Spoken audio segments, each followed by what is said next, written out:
शिष्य गुरु से पूछता है कि मुझे वह जानना है जिसे जानकर सब जान लिया जाता है। गुरु कहता है तत्त्वमसि, तू वही है, तू खुद को जान और सब जान लेगा। अब तक के सारे संतों ने, सभी धर्म ग्रंथों ने और अनेकानेक दार्शनिकों ने मनुष्यता को जो उपदेश दिए हैं, उन उपदेशों का सारांश इतना ही है कि खुद को जानो, अपने को पहचानो, नो दाई सेल्फ।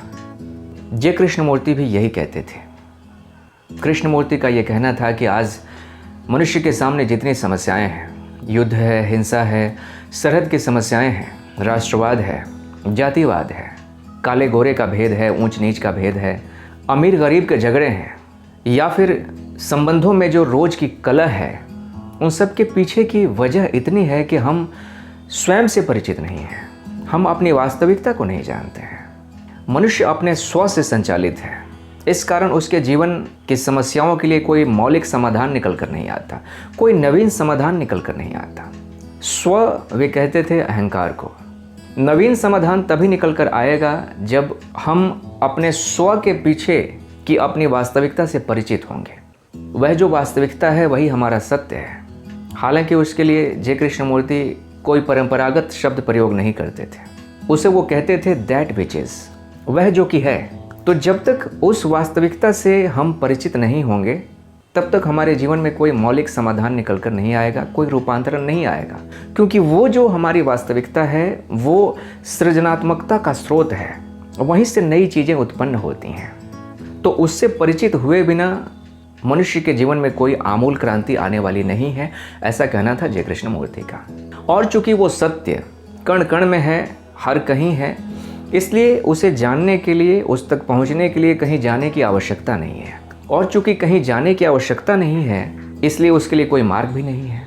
इसलिए सत्य को वो पाथलेस पाथ कहते थे, मार्ग रहित मार्ग कहते थे।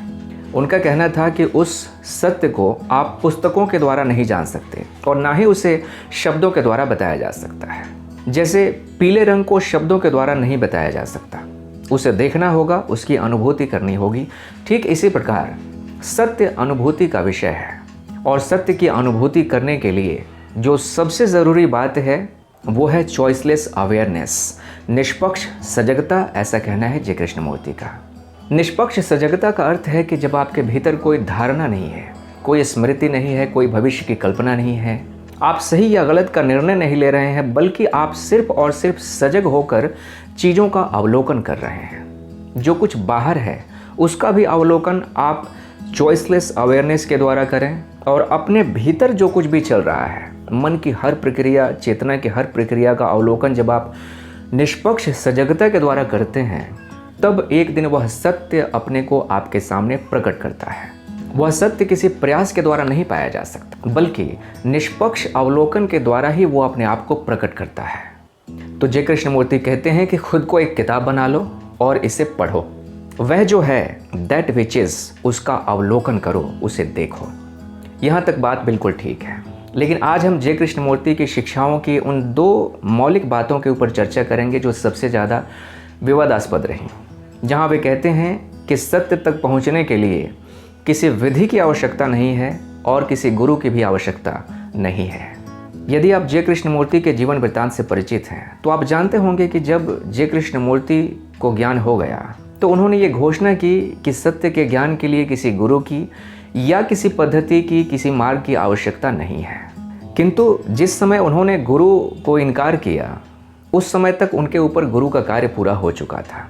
जिन परिस्थितियों में उन्हें पाला गया वे एक आदर्श परिस्थितियाँ थीं। वे एक स्पिरिचुअल प्रिंस की तरह पाले गए। उनका जीवन एक आदर्श जीवन था, इसलिए उनका दर्शन भी एक आदर्श दर्शन है, जिसमें दुखी और भटकते हुए इंसान के लिए कोई सहानुभूति नहीं दिखती। थियोसॉफिकल सोसाइटी द्वारा उन्हें गोद लिए जाने के बाद अनेक वर्षों तक लेडबीटर और एनी बेसेंट के मार्गदर्शन में उन्हें शिक्षित और निर्देशित किया जाता रहा। लेडबीटर ने उन्हें ध्यान की अनेक विधियों से परिचित करवाया। जाने माने शिक्षकों के द्वारा उन्हें वेद, उपनिषद और दुनिया की जितनी आध्यात्मिक परंपराएं हैं उनकी शिक्षा दी गई। इस तरह अनेक वर्षों तक वे कुशल शिक्षकों के द्वारा, ध्यानियों के द्वारा प्रशिक्षित किए जाते हैं, और जब उन्हें आत्मज्ञान हो जाता है तब वे घोषणा करते हैं कि आत्मज्ञान के लिए किसी गुरु की आवश्यकता नहीं है।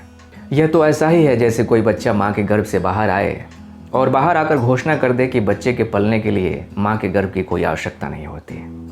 यदि वे बिना किसी आध्यात्मिक संसर्ग के पले होते, फिर बुद्ध हो गए होते और उसके बाद यदि उन्होंने घोषणा की होती कि बुद्ध होने के लिए गुरु की कोई आवश्यकता नहीं होती, तब यह बात मानी जा सकती थी। लेकिन स्वयं पूरे जीवन वे भी एक गुरु का ही कार्य करते रहे, एक ऐसे गुरु का जो समझाता है कि गुरु की कोई आवश्यकता नहीं होती।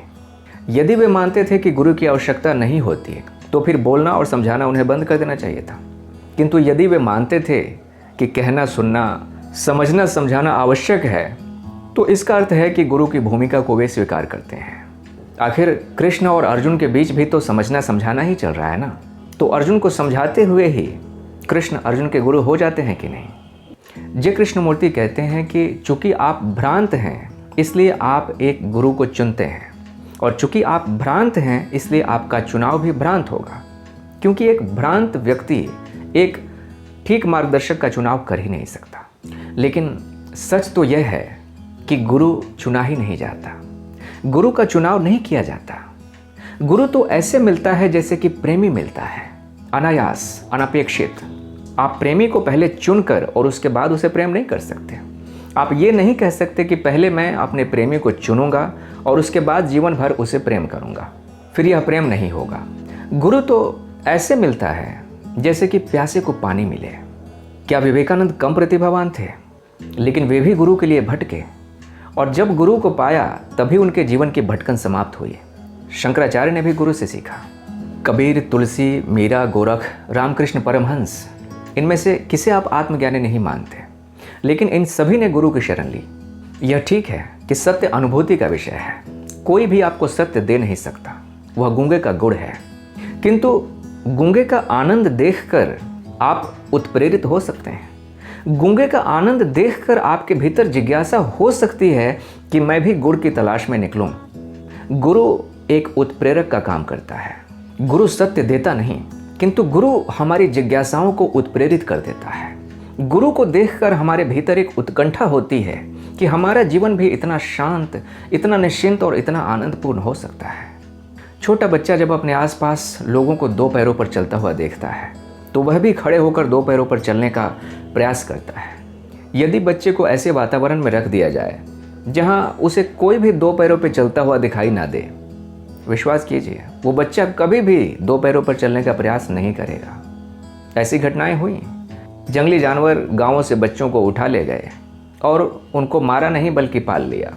कई वर्षों बाद शिकारियों ने जब जंगल में उन बच्चों को देखा, वो बड़े हो चुके थे, वे युवक हो चुके थे, लेकिन वे चार पैरों पर दौड़ते थे। वो जानवरों की तरह चीखते थे, चिल्लाते थे। जिस तरह का वातावरण मिलता है, जिस तरह का गुरु मिलता है, उसी तरह का जीवन हो जाता है मनुष्य का। गुरु वातावरण है, वो हमें अपने जैसे हो जाने के लिए प्रेरित करता है। गुरु कोई दुकानदार नहीं है जो दुकान खोल कर बैठा है कि मेरे पास आओ और सत्य ले जाओ।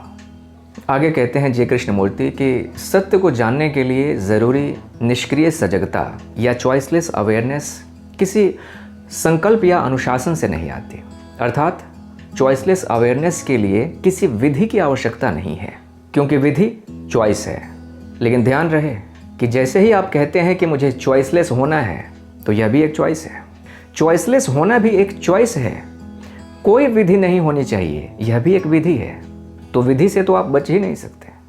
मान लीजिए 4 गुरु हैं, उनमें से 3 विधियां बताते हैं और एक चौथा गुरु कहता है कि कोई विधि नहीं चाहिए, बिना विधि के ही सत्य तक पहुंचा जा सकता है। तो ये चौथे गुरु की विधि है। So no method is also a method. याद रखिए, अनुशासन या संकल्प महत्वहीन नहीं है। बिना अनुशासन के तो आप छोटे बच्चे को बोलना भी नहीं सिखा सकते, उसे पैरों पर खड़ा होना भी नहीं सिखा सकते। बच्चों को टॉयलेट मैनर्स सिखाना क्या अनुशासन नहीं है? बच्चे को बोलना सिखाना क्या अनुशासन नहीं है? सजगता शरीर, मन और प्राणों के सहयोग के बिना संभव नहीं है, और शरीर, मन और प्राणों का सहयोग पाना बिना अनुशासन के संभव नहीं है। शरीर, मन और प्राणों को बिना अनुशासन के सहयोगी नहीं बनाया जा सकता। शांत बैठने से शरीर अनुशासित होता है, एकाग्रता से मन अनुशासित होता है, और योग और प्राणायाम की विधियों से जीवन ऊर्जा अनुशासित होती है। और जब तक ये तीनों अर्थात शरीर, मन और प्राण संयमित नहीं होते, तब तक आपके लिए सजग होना असंभव है। शरीर और मन की एकाग्रता जितनी प्रगाढ़ होती है, आपकी सजगता भी उतनी ही सघन होती है। जैसे नींद में जाने के लिए शरीर और मन का सहयोग आवश्यक है, वैसे ही सजग होने के लिए भी शरीर और मन का सहयोग अति आवश्यक है। वास्तव में सारी विधियाँ शरीर, मन और प्राणों का अनुशासन ही है। तो अनुशासन या विधि से सत्य नहीं पाया जाता, यह ठीक है, लेकिन बिना अनुशासन या विधि के सजग भी नहीं हुआ जा सकता, यह भी सच है। क्योंकि सजगता हमारे शरीर, मन और प्राणों के संयम का परिणाम है। कहते हैं जय कृष्णमूर्ति कि सत्य को जानने के लिए गहरी लालसा जरूरी है। आदि शंकराचार्य ने आत्म साक्षात्कार के जो 4 साधन बताए हैं, उनमें सबसे महत्वपूर्ण कहा है मुमुक्षा को। मुमुक्षा अर्थात मुक्ति की इच्छा, यानी सत्य को जानने की लालसा।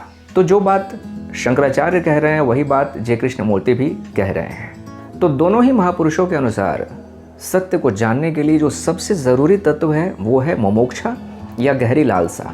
लेकिन यह मुमुक्षा हर व्यक्ति में स्वाभाविक रूप से प्रबल नहीं होती, लेकिन गुरु के संपर्क में और सत्संग में रहकर यह प्रबल होती है। गुरु और सत्संग हमारी मुमुक्षा को, हमारी लालसा को बढ़ाने का काम करते हैं। जैसे दिए की बाती को थोड़ा सरका दें तो लौ तेज हो जाती है, रोशनी बढ़ जाती है।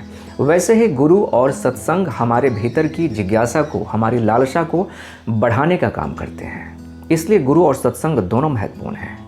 कुछ लोग यह मानते हैं कि जय कृष्णमूर्ति ध्यान के विरोधी थे। यह बात पूरी तरह से गलत है। जय कृष्णमूर्ति ने खुद लंबे समय तक प्रतिदिन ध्यान का अभ्यास किया था। ध्यान के ऊपर उनकी एक पुस्तक भी है। मैंने ध्यान की अनेक विधियों के साथ प्रयोग किया है और अपने अनुभव से कह सकता हूँ कि हर ध्यान विधि अंत में जाकर चॉइसलेस अवेयरनेस रह जाती है, क्योंकि चॉइसलेस अवेयरनेस ही वास्तविक ध्यान है। लेकिन सीधा चॉइसलेस अवेयरनेस तक नहीं पहुँचा जा सकता। इसलिए अनुशासन की, विधि की और मार्गदर्शक के रूप में एक गुरु की आवश्यकता होती है। जय कृष्णमूर्ति के सामने बैठकर जो लोग उन्हें सुनते थे और अपने जीवन को रूपांतरित करते थे, या आज भी जो लोग उन्हें पढ़ रहे हैं और सुन रहे हैं और उनकी शिक्षाओं से लाभान्वित हो रहे हैं, उन सभी के लिए वे गुरु ही तो हैं और उन्हें पढ़ना और सुनना विधि है। घुटनों पर चलता हुआ बच्चा यदि कुर्सी पकड़कर खड़ा होना सीख रहा है तो क्या इसमें कोई बुराई है? कोई बुराई नहीं है। बुराई तब होगी जब वह बच्चा पूरे जीवन ही कुर्सी पकड़कर खड़ा होने की कोशिश करता रहे। विधि के साथ सबसे नकारात्मक बात यही है कि लोग विधियों के साथ जकड़ जाते हैं। विधियों को वे रिचुअल की तरह करने लग जाते हैं। विधि के पीछे जो एसेंस है उसको नहीं पकड़ पाते। हर विधि का एसेंस है सजगता। वो विधि चाहे विपस्सना हो, त्राटक हो या फिर साक्षी भाव हो, तो सजगता ही हर विधि का लक्ष्य है और सजगता का लक्ष्य है सत्य की अनुभूति। इसलिए मेरा यह अनुभव है कि सजगता ही सत्य को जानने का अंतिम उपकरण है, किंतु यह सजगता सीधे सीधे नहीं आती। सजगता लाने के लिए अनुशासन की और विधि की आवश्यकता होती है। यदि ऐसा न होता तो शंकराचार्य, विवेकानंद और कबीर जैसे मेधावी लोगों को गुरु की आवश्यकता क्यों रही होती। शांत बैठने से शरीर अनुशासित होता है। योग, प्राणायाम और एकाग्रता से मन अनुशासित होता है। मन ठहरता है तो सजगता बढ़ती है और सजगता ही तो ध्यान है।